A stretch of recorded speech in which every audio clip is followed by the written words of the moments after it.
I'm Jeanne Vaccaro. I'm Jennifer Doyle. And we're co-curators of the exhibition Scientia, Sexualis.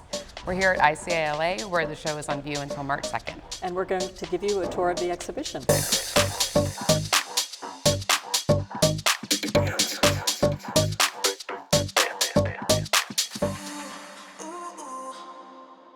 So we're standing in front of Andrea Carlson's Sunshine on a Cannibal.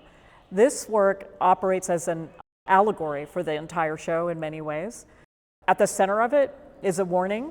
Insert trigger warning here in cases where the subject is also the primary audience. So this describes a power dynamic, a viewing dynamic that runs through the entire exhibition, where the subject being represented may be the viewer, where the traditional subject doing the representing may be actually the object of the gaze.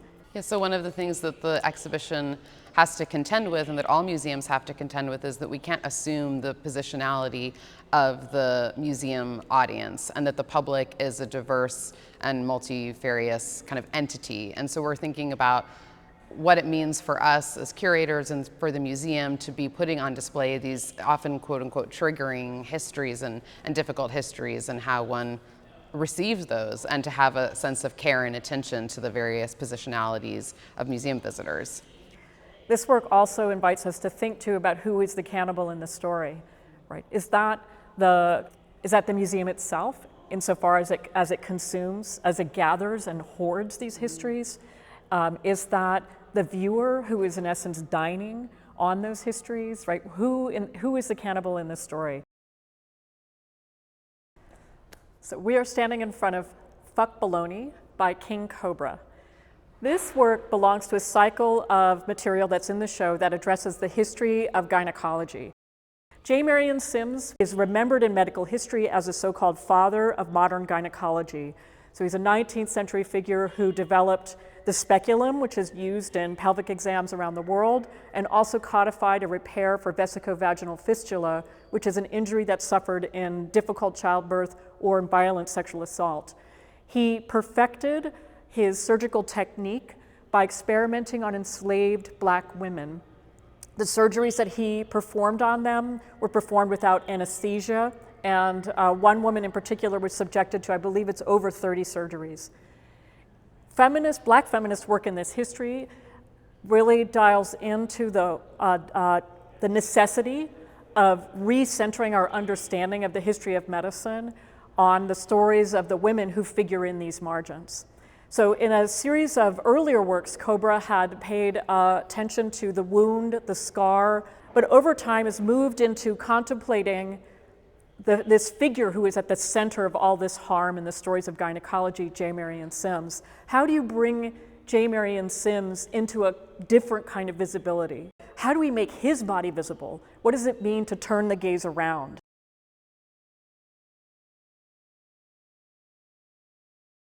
I'm in front of Nikki Green's Three Fruitful Vines as a Fountain. This work was newly produced for the exhibition. And Nikki Green, who is a trans ceramicist, thinks about clay as a trans material. And in this work, she's referencing the mikveh, which is a Jewish ritual bath that involves a cleansing after menstruation. Because the exhibition deals with so many difficult and fraught violent histories, we wanted to think about moments of repair and healing that could take place within this space. The work also references things like a urinal, kind of thinking about the queerness of the cruising bathroom. And then these vessels are shaped like torsos. They're kind of the size of a torso. And so we're thinking about how to represent bodies in this space without doing it with literal human figures. This is the first time that Green has ever made a work that faces back into the wall. Traditionally, she's made smaller sculptures that you can walk entirely around or that you can hold in your hand, thinking about the functionality of ceramics. Part of what Green is interested in is the active construction as a form of material commitment, thinking about institutional transformation, what it means to be built into the institution, to transform it from within, and to make those kinds of deep connections. Joey Terrell began a series of still life paintings in the mid-1990s when he began taking a combination of drugs, that addressed his status as an HIV positive man.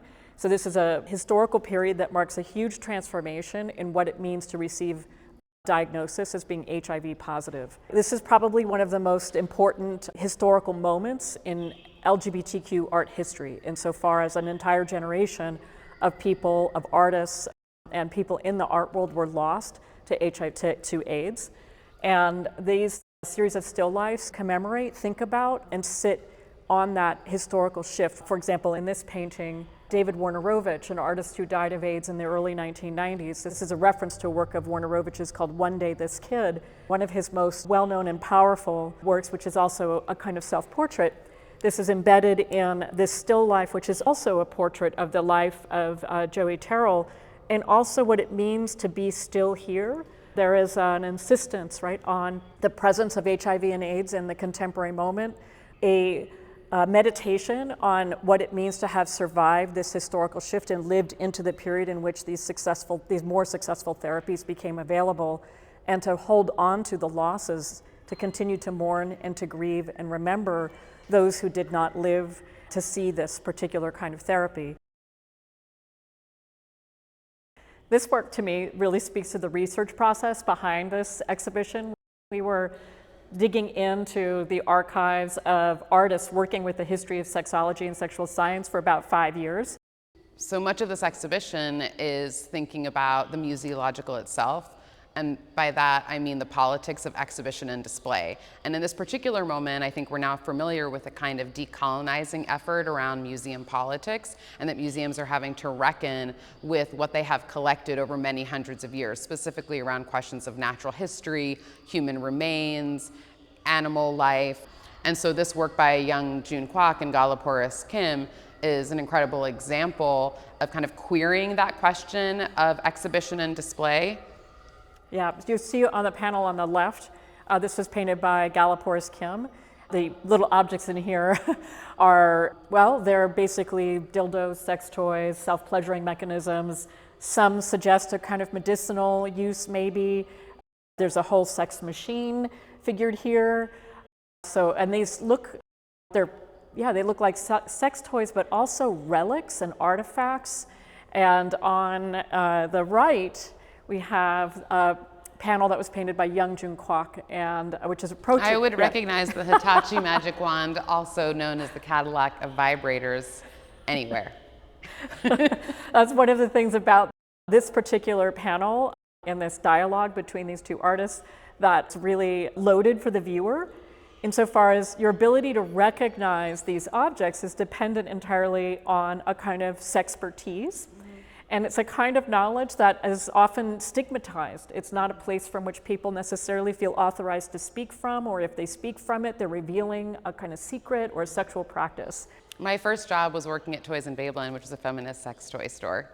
So I can, in fact, identify a butt plug with a horse tail, a double dildo, the rabbit, which was made famous by Sex and the City, another double dildo. But what's really great about this work in particular is that it's play on that idea of the Cabinet of Curiosities.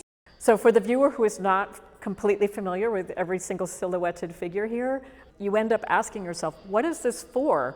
So it invites you actually into a kind of imagination.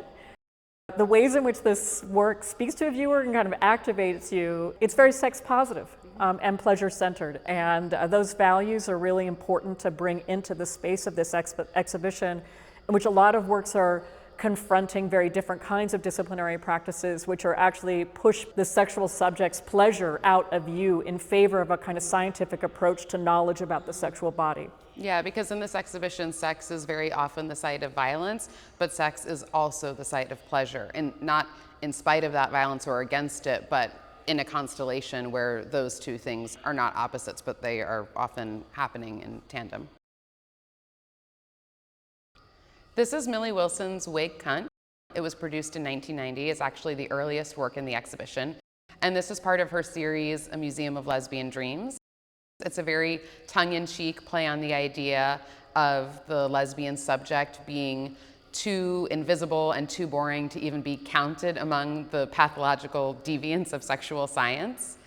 One fun tidbit about putting this work in the exhibition is that when it arrived, it had been in storage and undisplayed for quite a lot of years, and that's because Millie Wilson hasn't, as a lesbian artist, had the kind of recognition that we would hope she would have had. And Jennifer looked at this wig and said, "We need to call a wig fluffer and have this wig styled immediately." When Millie Wilson first exhibited this work and other works involving wigs, this is actually a thing of hers, is to play with hair. She would call upon members of the drag queen community to come in and style the wigs. So we're standing in front of Nicole Eisenman's The Session. This is a portrait of the artist as a sad figure on the analyst's couch. The man behind the artist, one might think, within reason, one might think that this is Sigmund Freud, but it's actually the artist's father, who was a psychiatrist. Psychoanalysis and the history of psychoanalysis and psychiatry are really important subjects to this exhibition. For example, you can see here the Diagnostic and Statistical Manual in Nicole's painting, which is widely considered the kind of Bible of psychology and is a litany of pathologized mental disorders. In 1973, the DSM famously removed homosexuality as a mental illness, and that was as the result of queer organizing and activism. But in 1980, they introduced a new category of transsexualism. Over the years, as new editions of the Diagnostic and Statistical Manual have been released, transsexualism evolved to gender identity disorder and then to gender dysmorphia. And that kind of evolution of pathology and pathological language is the subject of Joseph Liatella's work here on Being an Idea, in which used copies of the DSM that have notes in them from the doctors that use them as textbooks have been stacked and arranged as if a body in repose. This is 126 pounds of the DSM, which represents the artist's weight at the time of his making this work. And they've been bound with shibari rope, which is a form of BDSM play. And so there's a nod here to the kind of push and pull of the clinical and the erotic, of freedom and constraint that happen within BDSM, but also that happen within the space of making identity against the harsh weight of pathologizing disciplines that try to name, control, and authorize our experience. Here, the red light that's pulsing out from beneath the platform is a nod to the work of the late queer theorist Jose Esteban Munoz, who talked about this idea of cruising utopia, and Liatella specifically cites Munoz's work to think about the space of the queer nightclub, of the after hours, of the all-night dancing, of the space of liberation that happens as we are in free movement. This work, Schreiber is a Woman, is by two artists who make work as El Palomar. El Palomar are very committed in their practice to really doing deep dives into queer history and also to shifting and reframing how we understand some of the key figures in the LGBTQ archives. Daniel Schreiber wrote one of the most important memoirs in medical literature on memoirs of my nervous illness. It was written towards the end of the 19th century with the aim of liberating Schreiber, its author, from an asylum to which he had been committed. El Palomar shift things in a very big way by asserting Daniel Schreiber as a woman. That's the title, Schreiber is a Woman. This is a declarative work which invites us to listen to what Schreiber was herself telling us in her memoir.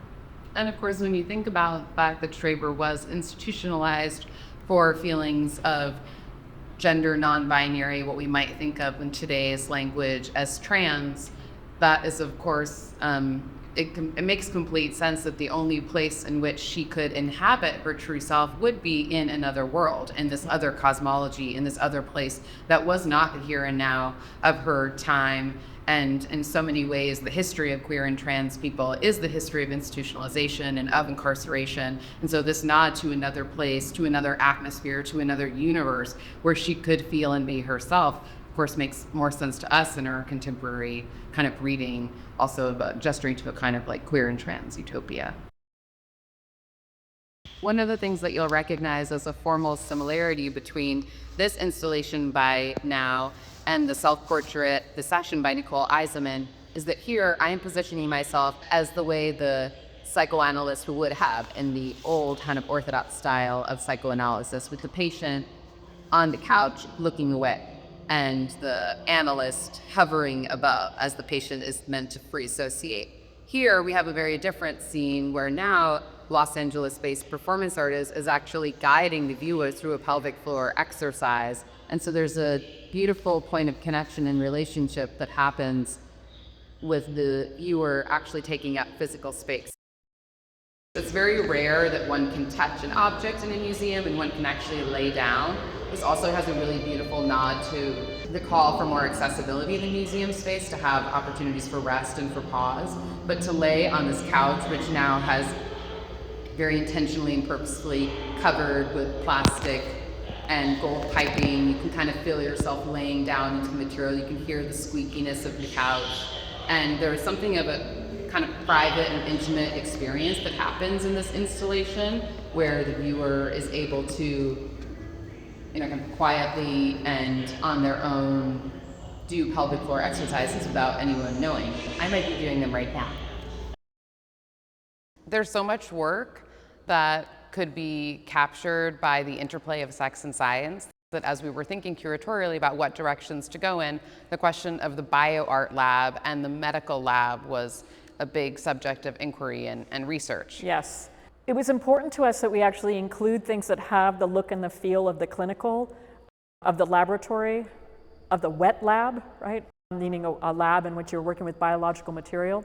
At the same time, we really wanted to also commit to work that asserts its status as an art object and that is confronting you, for example, as a sculpture, right?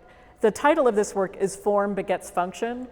That in and of itself is a worlds upon worlds of ideas, right? It's in terms of the title inviting us to think about the relationship between the shape of things and their function. There are 3 forms of biological material here: urine, melanin, and depotestosterone. I'm here in the gender-neutral bathrooms of the ICALA, where the artist Chrissy Vargas and his Museum of Transgender History and Art have installed an original wallpaper. You can see here that the wallpaper is a bookshelf rendering of a wide array of titles that could be included in the transgender canon, from sexology to memoir to self-help, graphic novels, literature. It's nodding to how difficult it is to even describe the canon of this field. The bathroom is so often an overdetermined site of policing and violence, especially in our escalated climate of anti-trans bathroom legislation. But here, the bathroom becomes an intergenerational reading room and a fun cruising site where we're cruising for knowledge.